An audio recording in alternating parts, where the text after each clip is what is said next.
En esta mañana lo que quiero que hagamos es que leamos algunos fragmentos del libro del desasosiego. Algunos de ustedes lo abordarán más tarde a profundidad, pero yo quiero presentar algunos fragmentos y hacer unas anotaciones.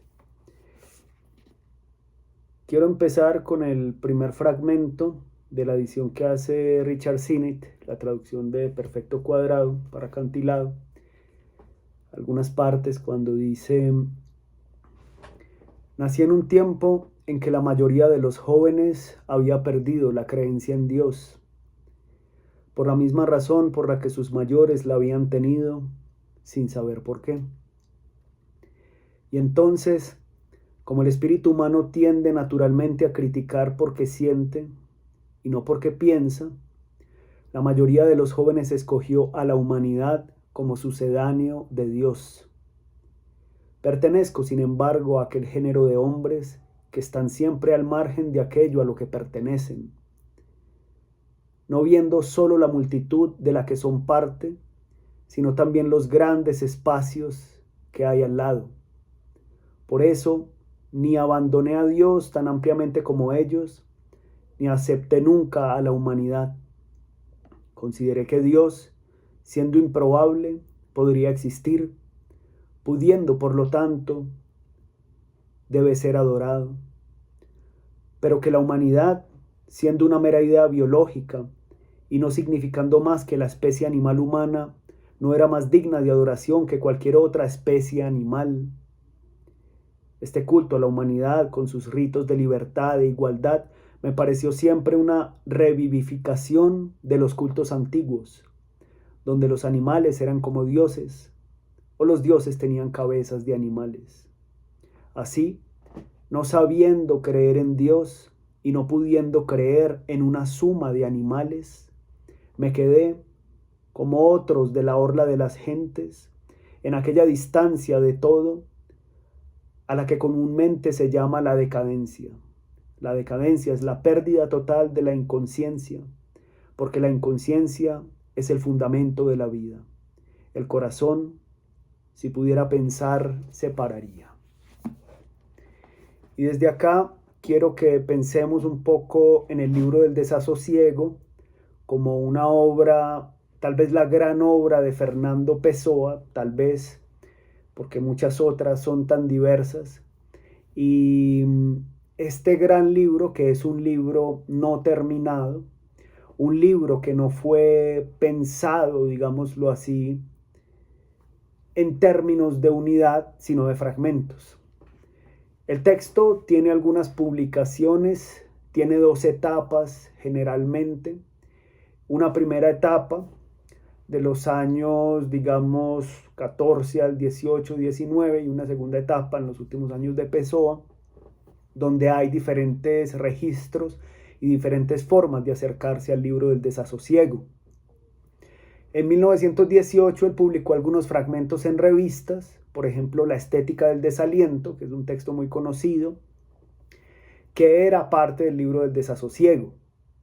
El libro del desasosiego, podemos decir, es una colección de pensamientos y sentimientos que pertenecen en su mayoría a Pessoa, pero narrados por la voz de Bernardo Soares, que es un ayudante de tenedor de libros, o también por Vicente Guedes, que es esta primera voz de Pessoa que va narrando y contando.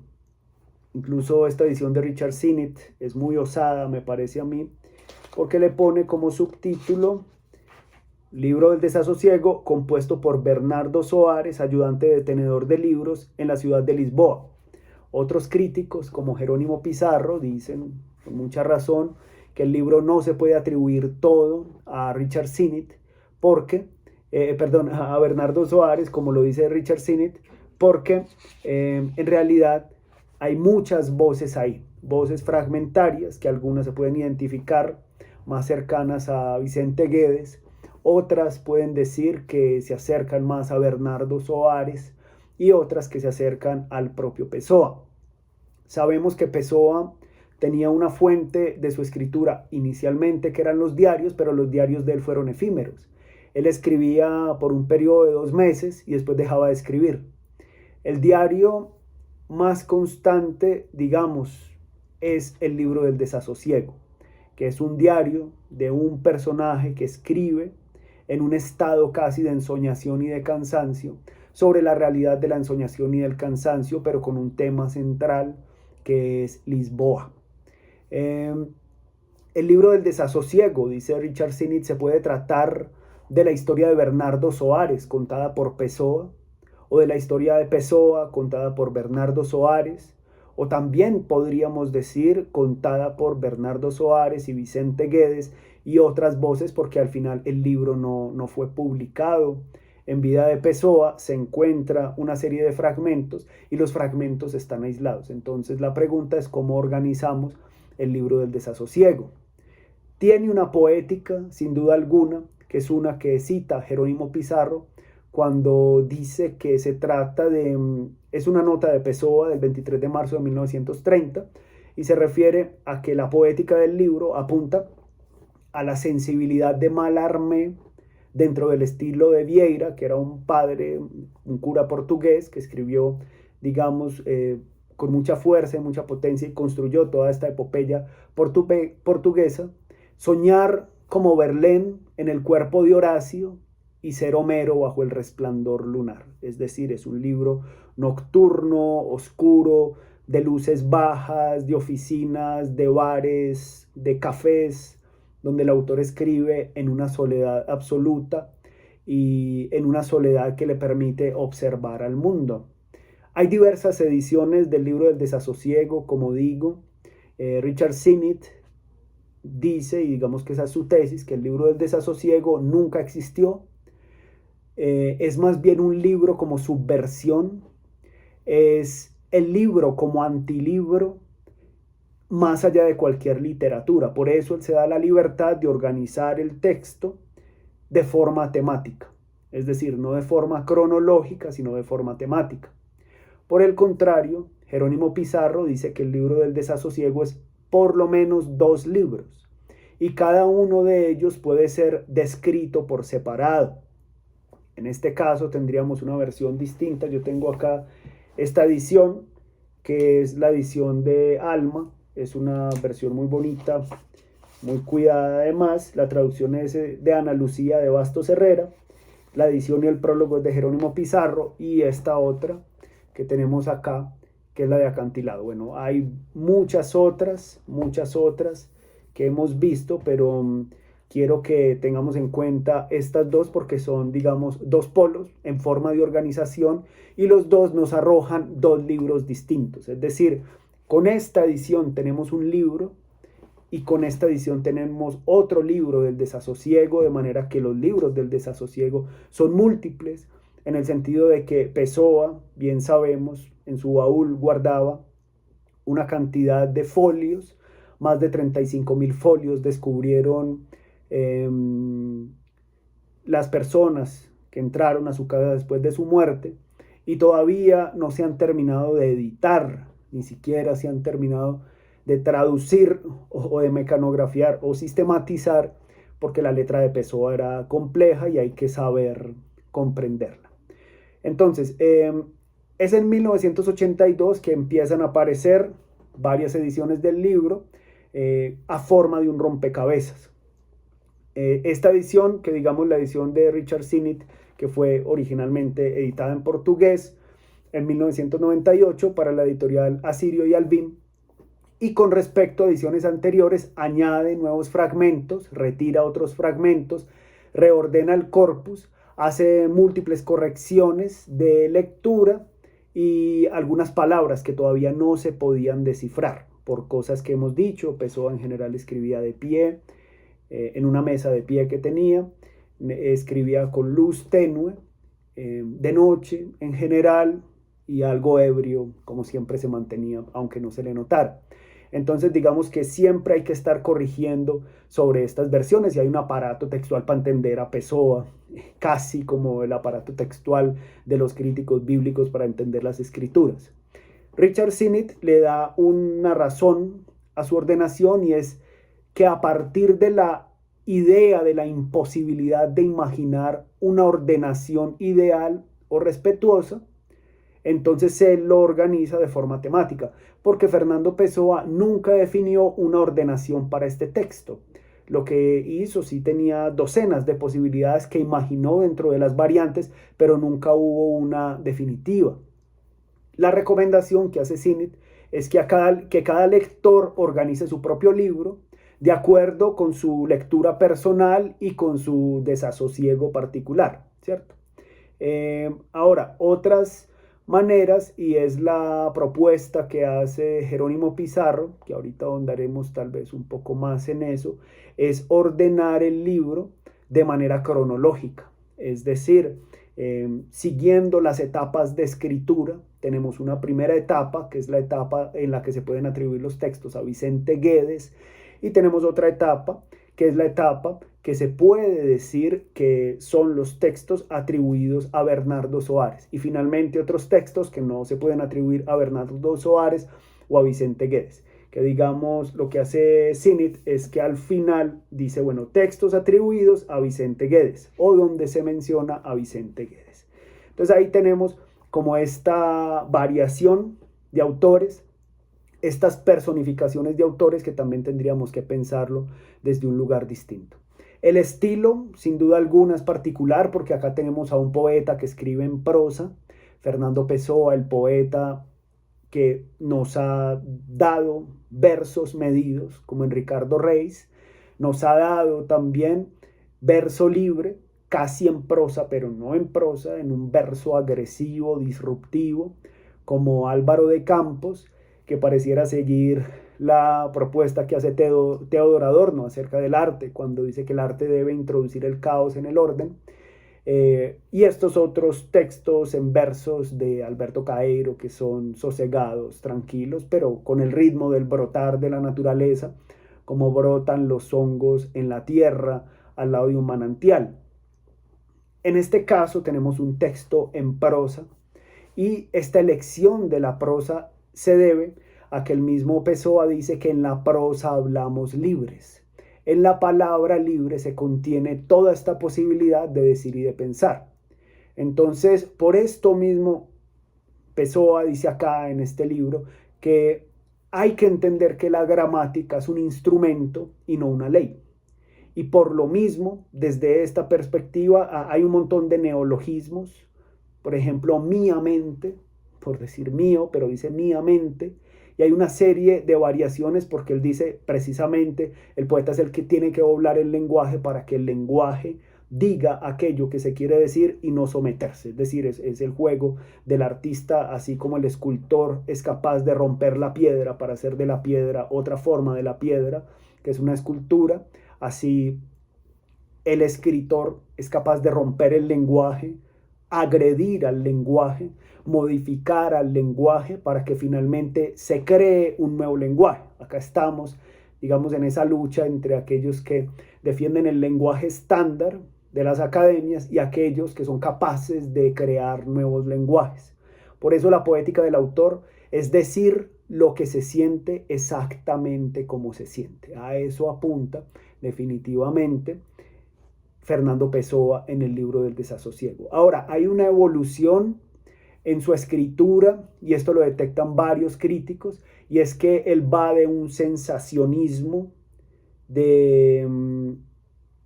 originalmente que aparece en Vicente Guedes, pero es un sensacionismo brumoso, hacia una prosa final concreta de un empleado de oficina que se debe mucho a Mallarmé, a Homero, a Vieira, a Horacio, ¿sí?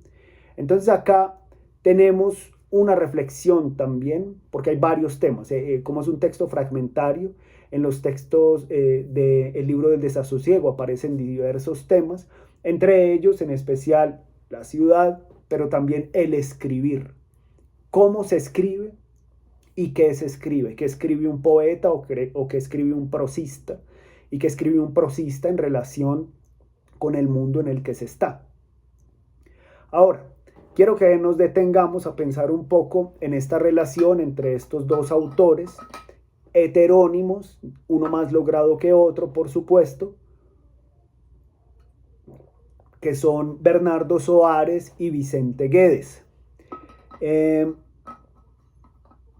heterónimos, entendidos también como semi-heterónimos, porque se parecen mucho a Fernando Pessoa, porque no tienen todo este entorno de discusión bibliográfica que aparece en los otros tres heterónimos de Pessoa. Sin embargo, el texto mismo es una autobiografía, ¿sí? Entonces tenemos una primera etapa, y esto lo muestra con mucha claridad Jerónimo Pizarro. Él divide el texto por etapas, ¿sí? Y acá, en esta primera etapa, son los textos de Vicente Guedes. El texto escrito por Vicente Guedes, que es un autor que escribe líneas al estilo de Mallarmé, por ejemplo, palabras muy claras, muy evidentes, que son en esa tonalidad de la poesía en prosa francesa. Divaga lleno de palabras sobre todo y va moviéndose hacia ese lugar. Entonces, quiero leer unos fragmentos así como empieza, por ejemplo, este fragmento 4, que se llama Nuestra Señora del Silencio, o Nuestro Señor del Silencio, porque, digamos, originalmente diría NAS del silencio, es Nuestra Señora, Nuestro Señor, según la perspectiva del editor. A veces, cuando abatido y humilde, la propia fuerza de soñar se me deshoja y se me seca, y solo puedo tener como sueño el pensar en mis sueños, los ojeo entonces como se ojea un libro y se vuelve a ojear sin tener más que palabras inevitables. Es entonces cuando me interrogo sobre quién eres, figura que atraviesas todas mis visiones demoradas de paisajes lentos y de interiores antiguos y de ceremonias fastuosas del silencio. En todos mis sueños o apareces, sueño, o realidad falsa me acompañas. Miren el concepto que aparece: sueño, realidad, lo falso de la realidad, lo fantasmal, lo brumoso, los paisajes indeterminados. Visito contigo regiones que tal vez son sueños tuyos, tierras que son tal vez cuerpos tuyos de ausencia e inhumanidad, tu cuerpo esencial sin contorno sobre la planicie tranquila y el monte de perfil frío en el jardín de palacio oculto. Tal vez yo no tenga otro sueño sino tú. Tal vez sea en tus ojos, apoyando mi rostro sobre el tuyo, donde yo leeré esos paisajes imposibles, esos tedios falsos, esos sentimientos que habitan la sombra de mis cansancios y las grutas de mis desasosiegos. ¿Quién sabe si los paisajes de mis sueños no son mi manera de no soñarme, de no soñarte? Yo no sé quién eres tú, pero sé con certeza lo que soy. Sé yo lo que es soñar para saber lo que vale llamarte mi sueño. Sé yo si no eres una parte, quién sabe si la parte esencial y real de mí. Y sé yo si no soy yo el sueño y tú la realidad, yo un sueño tuyo y tú un sueño que yo sueñe. ¿Qué clase de vida tienes? ¿Qué manera de ver es la manera como te veo? Tu perfil nunca es el mismo, pero no cambia nunca. Y digo esto porque lo sé, aunque no sepa que lo sé. Tu cuerpo, desnudo lo veo igual que vestido. Sentado está con la misma actitud que cuando está acostado de pie. ¿Qué significa esto? Que no significa nada.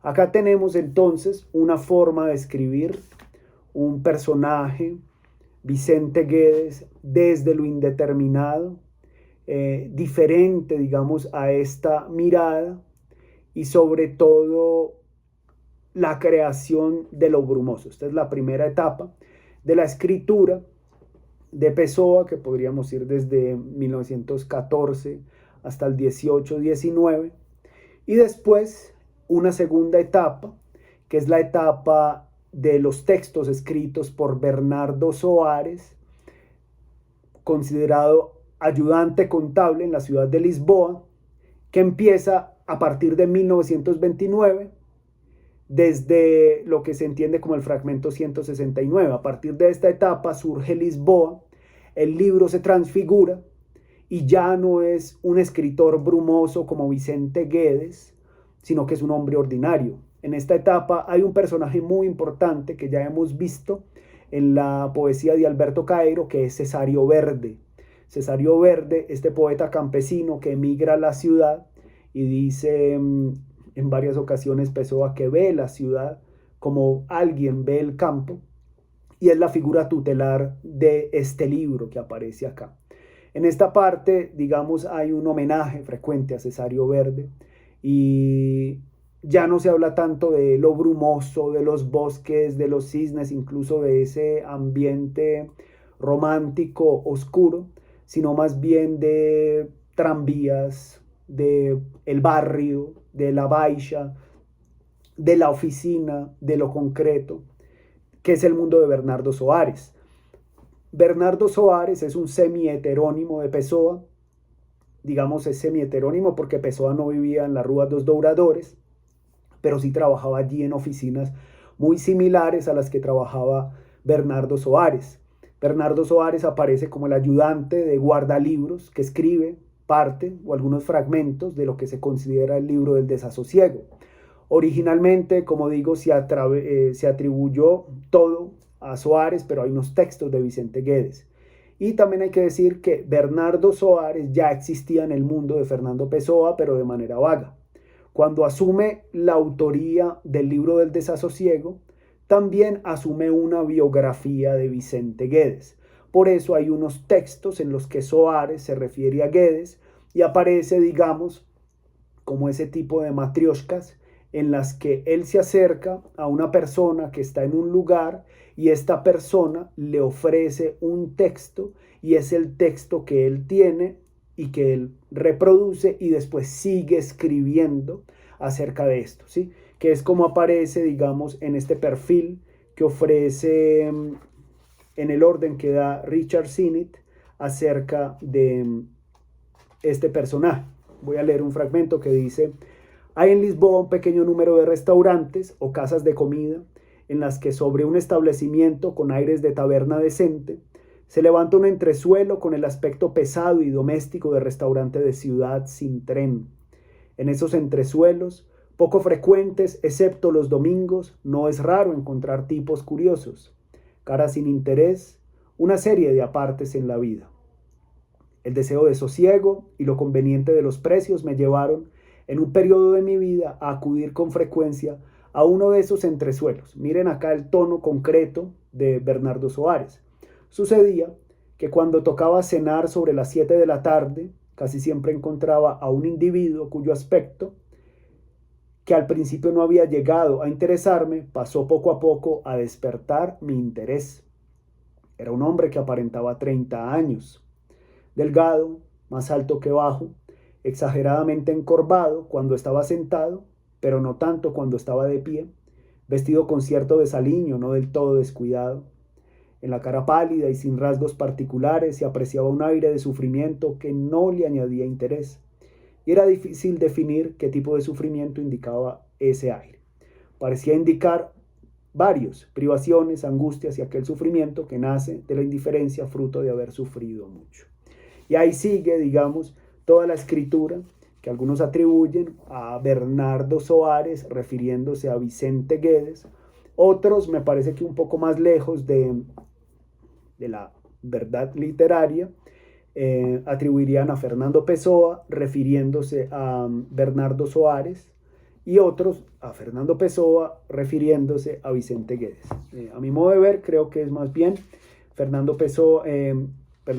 Bernardo Soares refiriéndose a Vicente Guedes.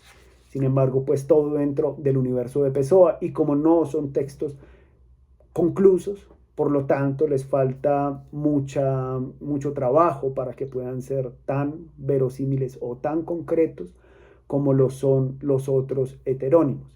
Entonces acá tenemos a Bernardo Soares, que vive en una habitación en La Baixa, trabaja en una oficina y escribe un diario. La expresión de sus días es todavía, al comienzo, diferente a la de Vicente Guedes. Y tenemos la escritura de Vicente Guedes, que es abstracta e impersonal. La escritura de Bernardo Soares se concentra en lo cotidiano y sobre todo porque es una escritura que podríamos ver como confesional, incluso como su propio libro de confesiones. Hay varias obras autobiográficas que se han pensado como confesiones. Desde esas obras que se han pensado como confesiones, tenemos, bueno, las confesiones de San Agustín, las confesiones de Rousseau. María Zambrano hace un estudio de este tipo de literatura y es donde en la medida en que se confiesa también se oculta.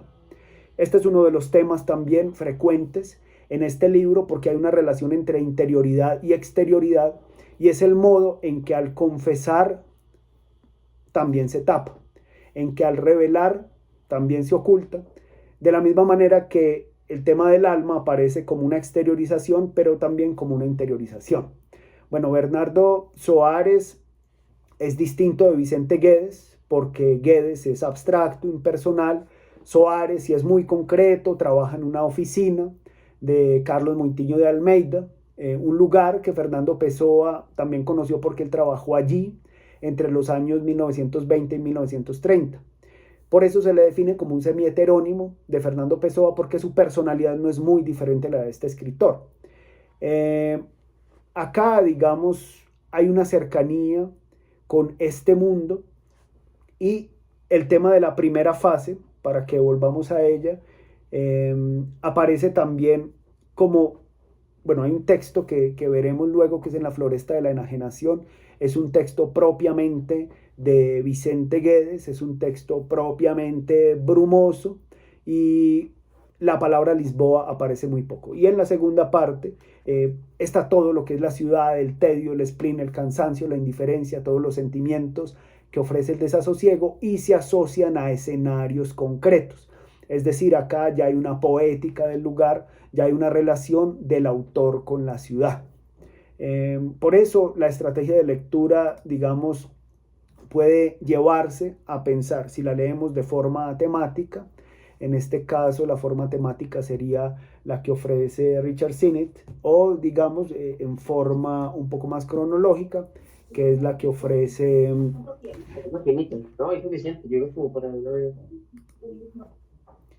que es la que ofrece Jerónimo Pizarro. Bien. Temas importantes a tener en cuenta, sobre todo el de la cotidianidad y la ciudad, entendidos como rasgo decisivo en el libro del desasosiego, porque esto no es tan presente ni en obras como el Teatro del Marinero, ni en Alberto Caeiro, ni en Ricardo Reis, ni en Álvaro de Campos, y tampoco en los poemas ingleses o en Mensaje, por ejemplo. Entonces no solamente hay unas descripciones de estados metafísicos del alma, sino de sensaciones, la escucha, la vista, los colores, se hace muy presente en el libro del desasosiego. Por eso, digamos que hay una relación importante que hace ver cómo lo interno, como si Bernardo Soares fuera la internalización de Lisboa personificada y la misma Lisboa fuera el cuerpo de Bernardo Soares expandido. Es decir, es un personaje expandido que se da ahí. Por eso el tema central, dicen varios especialistas, es Lisboa. Frente a eso dice Pizarro que Lisboa es el mayor descubrimiento poético de la segunda fase de este libro del desasosiego y tal vez una de las razones más fuertes que tuvo Pessoa para volver a escribir a partir de 1928, marcado como L2D, que es libro del desasosiego. Por eso se empiezan a atribuir a la carpeta que nos toca armar a nosotros, libro del desasosiego, porque Pessoa lo marcaba y decía que así funcionaba. Entonces, el libro del desasosiego viene a pensarse como un retrato de Lisboa, también como un retrato de Fernando Pessoa, visto como un oficinista que no se puede disociar de las calles, los tranvías, los edificios, los miradores, las plazoletas, y esta relación interior-exterior la vamos a ver frecuentemente en los fragmentos que hemos de leer, porque Pessoa piensa que un estado del alma es un paisaje, ¿sí? Entonces, esta descripción del interior, sobre todo, se refiere a esta descripción de los estados del alma como si fueran cosas, pero entendido como un paisajismo anímico que no tiene mucho sentido si lo aislamos de lo que entendemos como la ciudad de Lisboa, ¿sí? Por eso entonces tenemos acá esta forma de fragmentación y esta manera de entender finalmente aquello a lo que alude Pessoa en el libro del desasosiego. Bien, de esta manera entonces tenemos una introducción que nos permitiría leer sobre todo los fragmentos, estos fragmentos concretos donde intercambiamos algunos pasajes de Guedes, algunos pasajes de Bernardo Soares, algunos pasajes de Fernando Pessoa en relación con el mundo de la escritura, con el tema de la estética, con la relación de qué es lo estético como la configuración de una externalidad que no necesariamente se cierra frente a otras formas y que termina convirtiéndose en un diálogo de aquello que el alma aparece como una definición nueva, una definición distinta, porque casi siempre se ha pensado que el alma es aquello que está adentro, cubierto por el cuerpo, pero el alma, él habla del alma, podríamos llamarlo como aura, como percepto, como ambiente, como clima y esa condición de ser que tienen las cosas hasta el punto de que las cosas inanimadas, es decir, sin alma, sin ánima, también podrían tener esa ánima y podrían tener esa alma. Entonces, esto que sea un abrebocas para que podamos leer el libro del desasosiego y nos acerquemos a estos fragmentos de un libro no terminado. Algunos dicen que de un libro que no existe o que existe en la medida en que nosotros lo podamos armar, ya sea cronológicamente, ya sea temáticamente o ya sea fragmentariamente.